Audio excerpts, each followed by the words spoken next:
ಸಿಕ್ಕಿದ್ರು. ಹಾಗೆ hat-trick hero ಥರ ಒಂದು ಸ್ಟೆಂಟ್ಸ್ ಆಗ್ಬೋದು, ರಿಯಲ್ ಸ್ಟೆಂಟ್ಸ್ ಮಾಡೋಂಥ ಒಂದು ಹೀರೋ ಕಿಟ್ಟಿ ಸಿಕ್ಕಿದ್ದಾರೆ ಅಂತ ಹೇಳ್ಬೋದು. ಕನ್ನಡ ಮಕ್ಕಳನ್ನ ಬೆಳೆಸಿ HD ಕೋಟೆಯಿಂದ ಬಂದು ಬೆಂಗಳೂರಿಗೆ ಹೋಗಿ ಒಂದು ಮೂವಿ ಮಾಡೋದು, ಒಂದು ಸಾಧನೆ ಮಾಡೋದು, ತುಂಬ ರಿಯಾಲಿಟಿ ಸ್ಟಾರ್ ಅಂತ ಹೆಸರು ತೊಗೊಂಡಿದ್ದಾನೆ.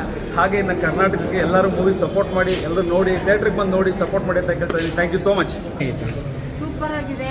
ಕಾಡು ಜನರಿಗೆ ಸರ್ಕಾರ ಕೆಲವೊಂದು ಜನರು ಏನು ಅನ್ಯಾಯ ಮಾಡ್ತಾರೆ ಆ ವಿರುದ್ಧವಾಗಿ ಹೋರಾಟ ಮಾಡಿರೋಂಥದ್ದು ತುಂಬ ಚೆನ್ನಾಗಿದೆ. ಪತ್ರಕರ್ತರಿಂದ ಚೆನ್ನಾಗಿ ವಿಷಯಗಳು ಕಲಿತಾ ಇದ್ದೀವಿ. ಫಿಲಮ್ ತುಂಬ ಸೂಪರ್ ಆಗಿದೆ.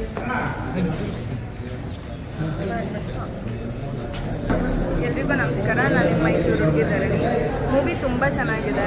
Special thanks for director sir and producer sir. Concept ತುಂಬಾ ಚೆನ್ನಾಗಿದೆ. ಆ್ಯಕ್ಟಿಂಗ್ ಬಗ್ಗೆ ಹೇಳಬೇಕಂದ್ರೆ ಆ್ಯಕ್ಟಿಂಗ್ ಎಲ್ಲರದ್ದು ಚೆನ್ನಾಗಿದೆ. ಸುನಾಮಿ ಕಿಟ್ಟಿ ಅವ್ರ ಆ್ಯಕ್ಟಿಂಗ್ ಸ್ಟಂಟ್ ಅದ್ಭುತವಾಗಿದೆ. ಕ್ಲೈಮ್ಯಾಕ್ಸ್ ಅಂತೂ ಸೂಪರ್ ಆಗಿದೆ. ಓವರ್ ಆಲ್ ಹೋರಾ ಮೂವಿ ತುಂಬ ಚೆನ್ನಾಗಿ ಬಂದಿದೆ. ಎಲ್ಲರೂ ಥಿಯೇಟರ್ಗೆ ಬಂದು ನೋಡಿ ಸಪೋರ್ಟ್ ಮಾಡಿ ಅಂತ ಕೇಳ್ಕೊತೀನಿ. ಪಾರ್ಟ್ 2ಗೋಸ್ಕರ ವೇಟ್ ಮಾಡ್ತಾ ಇದ್ದೀನಿ. Thank you.